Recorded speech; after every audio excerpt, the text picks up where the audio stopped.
An astounding admission by the U.S. Air Force and Department of Defense that is launching that review. Just an incredible, extensive, violent record that this gunman had. He struck and choked his ex-wife. He hit his stepson so hard that it fractured the skull. There was the animal cruelty misdemeanor charge in which a witness says he hit a dog, a husky, with closed fists. And there was also a rape charge or rape accusation he was a suspect for but was never charged. The Academy Sports and Outdoor Stores out here in San Antonio says that this gunman was able to successfully purchase two guns in 2016 and 2017 because he passed that background check. So now the U.S. Air Force and the Department of Defense really doing some soul searching and asking how this was able to happen and why it was not reported to the FBI. We are now knowing more about the motive. The investigators say it had nothing to do with religion or race, but rather likely a family dispute. Text messages threatening his mother-in-law were sent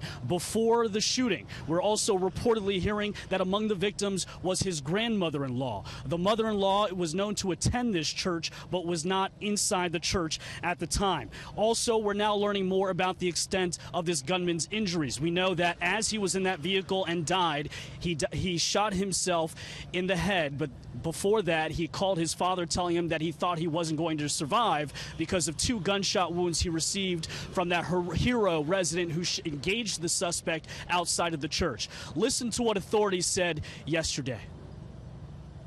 Today, the autopsy was performed on the shooter, and if you notice, I used shooter instead of the suspect's name. We do not want to glorify him and what he's done. But the autopsy was conducted this morning, and what I can tell you is he sustained 3 gunshots wounds. Notice the police are no longer saying the suspect's name. A vigil will be held tonight at a local high school here in Floresville. Really tough stuff. Brian, inside the church, what more information, what more details do you have about that? Just horroring stuff. 450 rounds unloaded inside the church. Witnesses say he walked into the middle of the aisle and began shooting, not only from the outside, but when he went in, he shot the cameraman and the audio crew inside first. He then began to shoot babies first at point-blank range. The gunman was walking down the aisle and was just shooting. People didn't really have any chance to go anywhere, so they hit the ground hiding. We also know that he specifically was shooting at people's cell phones that were trying to call police. One woman saying that she was shot at 3 times. Her phone was shot 3 times. We're also learning more about what the parents were doing inside. Many of the victims inside were children. Like Joanne Ward, she fell on her children to protect them. Unfortunately, she wasn't able to protect 2 of her children, Emily as well as Brooke, both 7 and 5 years old. 2 others did survive.